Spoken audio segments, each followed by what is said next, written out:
Hello everyone, welcome back to my YouTube channel study with Ishu. तो बच्चों, अगर अभी तक आपने चैनल को सब्सक्राइब नहीं करा तो प्लीज सब्सक्राइब कर दीजिए और बेल आइकन को भी प्रेस कर दीजिए लेटेस्ट अपडेट्स के लिए। तो आज मैं आपके लिए लेकर आई हूँ चैप्टर नंबर 8 हिंदी गुलमोहर क्लास 7th बुक का समास चैप्टर मैं आज आपको एक्सप्लेन करने वाली हूँ। तो अगर आपने अभी तक वीडियो को लाइक नहीं करा तो जल्दी से लाइक कर दीजिए।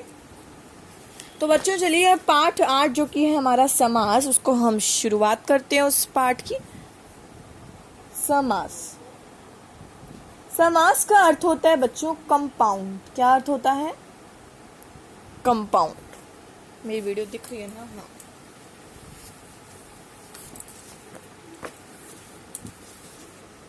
अपने पिछले पाठों में उपसर्ग तथा प्रत्ययों को शब्द बनाए जाने वाली 2 विधियां देखी। आपने देखा था उपसर्ग क्या होता है, प्रत्यय क्या होता है, मैंने बताया हुआ है। तो जिसने नहीं देखी वीडियो जा के देख लो, ताकि मैंने प्लेलिस्ट ऑलरेडी उसमें क्रिएट करी हुई है। शब्द रचना को तीसरी विधि है। शब्द रचना की तीसरी विधि कौन सी है? समास रचना। कौन सी है बच्चों? समास रचना। वो पहली, दूसरी थी और ये तीसरी है। समास रचना में 2 या 2 से अधिक शब्दों के मेल में एक नया शब्द बनाया जाता है। मतलब 2 या 2 से ज्यादा शब्द होते हैं तो उसको एक नया शब्द प्रयोग होता है। 2 शब्द या फिर ज्यादा होते हैं। अब एग्जाम्पल के थ्रू मैं आपको समझाने वाली हूँ। तो मैंने आपको डिफाइन तो इसकी समझा ही दिया एंड आई होप कि डिफाइन में तो कोई डाउट नहीं रहा होगा। धर्म है, धर्म प्लस ग्रंथ। क्या है बच्चों? धर्म प्लस ग्रंथ। तो ये भी हमारा क्या है बच्चों? ये है हमारा शब्द। ये भी हमारा क्या है बच्चों? ये भी है हमारा शब्द। और इसको जो मिला के वो हमारा बनेगा नया शब्द। क्या बनेगा बच्चों? नया शब्द। शब्द प्लस शब्द हमारा बनता है नया शब्द। तो धर्म ग्रंथ क्या बनेगा बच्चों? ये हो जाएगा धर्म और ये हो जाएगा हमारा ग्रंथ। ठीक है, ये चीज समझ में आ गई। ये बेसिक डिफरेंस है, इसको एक बार आप समझ लीजिए। बहुत अच्छे समझ आ गया होगा आई होप। तो बाकी एग्जाम्पल भी एक बार आप रीड कर लीजिए। एक सेकंड में थोड़ा सा कैमरा सेट कर देती हूँ, हिल रहा है। अब ठीक है ना? एंड आई होप आप विजिबल भी है। ठीक है, तो अब हम आगे पढ़ेंगे बच्चों। लेकिन समास में बच्चों, समास रचना में भाग लेने वाले शब्दों का पूर्व पद तथा दूसरे शब्दों का उत्तर पद कहा जाता है। जो पहला पद होता है बच्चों उसको हम पूर्व पद कहते हैं। जो दूसरा पद होता है उसको हम उत्तर पद कहते हैं। इसको ध्यान रखिए। ये योग से नया शब्द बनता है जैसे उसे तत्सम पद या समास कहते हैं। हम समास कहते हैं उसको बच्चों। अब आपको उत्तर पूर्व पद और उत्तर पद और समास पद के बारे में एक बार मैं डिफरेंस समझा देती हूँ। तो ये है हमारा पूर्व पद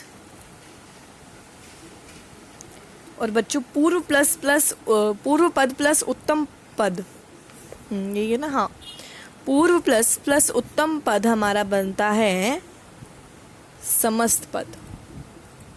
ये इसको भी एक बार ध्यान रखिए। पूर्व पद अगर आप उत्तर पद में प्लस करते हैं तो आपका समस्त पद बनता है।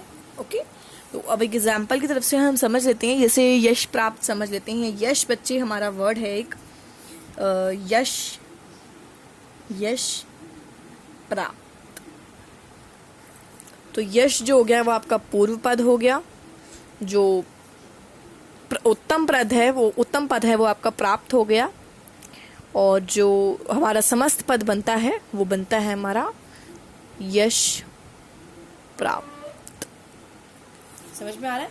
पूर्व पद हमारा क्या है, उत्तम पद क्या है। तो ये भी एक बार आप इसका, ये भी डिफरेंस ही एक तरह का, तो एक बार इसको भी पढ़ लीजिए। तो जो मैं पॉइंट्स में लिख पाती हूँ उसको तो पढ़ ही लिया करो, क्योंकि मैं पॉइंट्स में सिर्फ डीपली चीज़ें समझाती हूँ। समास विग्रह क्या होता है? समस्त पद के सभी पदों को अलग अलग करने के लिए जो प्रक्रिया होती है उसको हम समास पद कहते हैं। तो मैं आपको एक एग्जाम्पल की तरफ से समझाती हूँ कि समास समस्त पद क्या होता है और समस्त पद क्या होता है और हमारा समास विग्रह क्या होता है। समास विग्रह है ना? हाँ, विग्रह क्या होता है।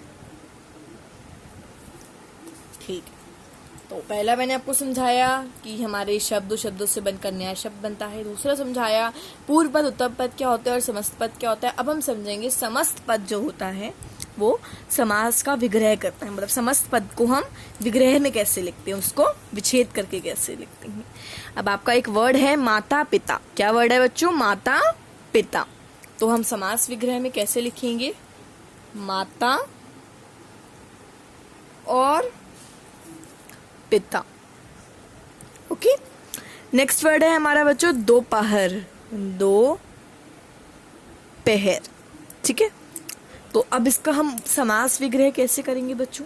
2 पहरों का समाहार। दो पहरों का। ये मुझे चीज़ समझानी बहुत इंपॉर्टेंट है, तभी बच्चों में इतना डीपली समझा रही हूँ, लिख कर समझा रही हूँ, ताकि आपको क्लियर हो जाए, कोई डाउट न रहे मन में। तो ये आपको समझ में आ गया। आ जन्म का जन्म से लेकर, आ जन्म जन्म से लेकर, तो इसको लंबोदर, लंबा है उदर जिनका। आप बीती मतलब आप पर बीती, मतलब आपको विग्रह कैसे करना समास समस्त पद का, ये भी आपको समझ में आ गया बच्चों। तो जो ध्यान रखी है वो आपको खुद ही रीड करनी पड़ेंगी कि क्या है। अब ध्यान रखने के लिए इन्होंने बोला, वैसे तो वही बातें रिपीट होनी है, बट स्टिल एक बार आप पढ़ लीजिए तो अच्छी बात है। समास के जो भेद होते हैं वो कौन कौन से होते हैं? पूर्व पद तथा गौण तथा उत्तर पद होता है, हमें पता है। जो पूर्व पद होता है वो गौण होता है, और जो उत्तर पद होता है वो प्रधान होता है। तो एक बार इसका डिफरेंस समझ लेते हैं। मैं इंपॉर्टेंट चीज़ें लिखवा रही हूँ आपको। जो पूर्व पद होता है बच्चे, वो होता है हमारा गौण होता है। गौण का मतलब क्या होता है बच्चे? मतलब प्रधान पद होता है। उत्तर पद जो होता है हमारा, वो होता है बच्चे प्रधान। सॉरी, मैंने एक चीज़ गलत समझा दी आपको। उत्तर पद जो होता है प्रधान, मतलब जो उत्तर पद होता है ना वो हमारा फर्स्ट होता है, और जो पूर्व पद होता है ये हमारा सेकंड होता है। मतलब उत्तर पद प्लस पूर्व पद, तो ये बनता है हमारा आगे जो हमारा नया शब्द क्रिएट होना है। तो इसको भी एक बार आप ध्यान में रखिएगा। थर्ड पॉइंट हो गया ना ये हमारा, हाँ नहीं ये थर्ड था, ये फोर्थ पॉइंट हो गया। बस हमारा इतना ही था टोटल इसमें। पूर्व तथा गौण पद दोनों गौणों में तथा कोई तीसरा बाहरी प्रधान नहीं होता, मतलब तीसरा कोई शब्द प्रधान नहीं होता। पूर्व पद में और तथा उत्तर पद में दोनों ही प्रधान है। पूर्व पद और जो उत्तर पद है वो दोनों ही प्रधान है, अपने में पहले हैं। पूर्व पद कोई अव्यय नहीं है, पूर्व पद का कोई अव्यय नहीं होता बच्चे। पूर्व पद गौण तथा उत्तर पद प्रधान। कार्यकीय संबंधों के आधार पर जुड़े होने वाले समास अर्थात तारकीय संबंध युक्त वाले समासों को हम तत्पुरुष समास कहते हैं बच्चों। जो कारकीय संबंध के अलावा किसी अन्य संबंध के भी बाद जुड़े होते हैं, जैसे कारकीय संबंध रहित समझ, इस वर्ग में हम कर्मधारय या द्विगु समास यूज करते हैं। तो अब 8th सेक्शन में जाओगे, 8th क्लास में जाओगे तो और मुश्किल द्विगु समास, गौण समास, बहुत सारे समास आएंगे। तो अभी हम 3 ही हमारे पास समास है टोटल, तत्पुरुष समास, कर्मधारय समास, द्विगु समास। तो टोटल ये हमारे 3 है समास। अब हम इसके बारे में पढ़ लेते हैं। ये चैप्टर थोड़ा सा लंबा है, लेकिन बस इतना ही पढ़ने की जरूरत थी हमें। आगे तो हम इजीली पढ़ लेंगे इतना कि अब हमें लिखने की भी जरूरत नहीं पड़ेगी, अब इतना इजीली हो जाएगा, देखना हमें क्लियर, क्योंकि हमने स्टार्टिंग में बहुत अच्छे से पढ़ा। तत्पुरुष समास क्या होता है बच्चों? इसमें क्या होता है आपका, इन सभी शब्दों में पहला शब्द जो होता है वो पूर्व पद होता है, और जो दूसरा होता है वो उत्तर पद होता है, की तुलना में गौण होता है। इन शब्दों में कई शब्दों में उत्तर पद प्रधान होता है, कुछ उत्तर पद पहले होते हैं, पूर्व पद बाद में होते हैं। इन्हें समस्त पदों की रचना के ऊपर डिपेंड होता है, बीच वाले आने वाले कारकीय चिन्हों को, जैसे को, से, के लिए, के द्वारा, इन सब चीज़ों के ऊपर डिपेंड होता है। उसे हम तत्पुरुष समास कहते हैं। जैसे गगनचुंबी है, गगन को चूमने वाली। अकाल पीड़िती है, अकाल से पीड़ित। जनमार है, जन्म से अंधा। देशवासी है, देश का वासी। तो वो ऐसे उन्होंने विग्रह करा तत्पुरुष समास में।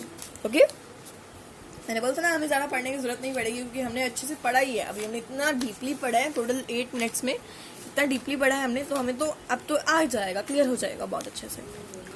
तो बच्चों कुछ उदाहरण एक बार आप ये देख लीजिएगा। अब हम करने वाले हैं बच्चों कर्मधारय समास। कर्मधारय समास क्या समास होता है बच्चे? इसमें जो पूर्व पद होता है वो विशेषण होता है, और जो उत्तर पद होता है वो विशेष्य होता है। जो विशेषण है हमारा नील, और जो विशेष्य है उसका कमल है, तो क्या बनेगा हमारा नील कमल, मतलब नीला कमल। तो ये चीज़ें तो बच्चे आपको समझना पड़ेगा कि क्या उसमें इसमें विशेषण और विशेष्य का डिफरेंस होता है। कर कमल में कमल रूपी कर, तो ये तो आपको समझना ही पड़ेगा। अगर रीड आउट करोगे ना तो अच्छे से आ जाएगा, ध्यान से पढ़ो एक बार। द्विगु समास क्या होता है बच्चे? द्विगु समास में जो पूर्व पद होता है वो सदैव संख्यावाची में होता है, मतलब जो बेसिकली द्विगु समास है उसमें काउंटिंग होती है। 2 है, विशेषण हमारा पहर है, समस्त पद हो गया 2 पहर, बस कितना क्लियर है। और विग्रह करने वाले तो हम 2 पहरों का समूह। तो ये भी एक बार आप रीड करिएगा, बहुत ईजी है, कुछ ज़्यादा मुश्किल है नहीं इसमें। सोचने लग रहा है कि बहुत मुश्किल है, बहुत लंबे हैं, बट ज़्यादा मुश्किल नहीं है, ईजी है, ये सब कुछ हो जाएगा। बहुवीर्गी समास क्या होता है बच्चे? बहुवीर्गी समास में जो हमारे दोनों ही जो पद होते हैं वो गौण होते हैं, और दोनों को मिलकर किसी तीसरे पद के कुछ कहते हैं। जैसे पीताम्बर है, पीता प्लस अंबर से मिलकर हमें क्या बना, वो समास का विग्रह करते। जैसे पीला है अंबर, वस्त्र जिसका अर्थात विष्णु, ऐसे वाले, मतलब जिसका अर्थ भी होता है। तो एक बार इसको भी हम रीड करेंगे तो मैं आ जाएंगे। जैसे लंबोदर है, लंबा गौण पद हो गया इसका, कैमरा टेढ़ा क्यों हो रहा है, ठीक है ना। लंबा गौण पद है, जो उधर है हमारा गौण पद है वो लंबा है उधर, जिसका गणेश। ओके, तो अब हम आगे पढ़ते हैं बच्चों। बस ज़्यादा कुछ था नहीं इस चैप्टर में, यहीं है, इस चैप्टर को हम कंप्लीट करते हैं बच्चों। बाकी द्विगु और बहुव्रीहि समास में जो अंतर है वो आपको पता होना चाहिए।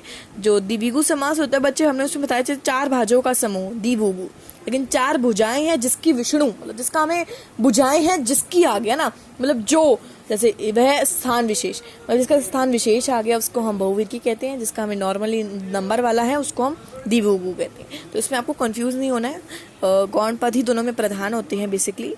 दवधव समास क्या होता है बच्चे? दवधव समास में दोनों ही हमारे प्रधान होते हैं, साथ ही समासों को जोड़ने वाले समुच्चय बोधक जैसे और या अथवा, मैंने आपको बताया अभी भाई बहन, तो भाई और बहन, रुपया पैसा, रुपया और पैसा, मैंने आपको स्टार्टिंग में ये चीज़ क्लियर करवा दी थी।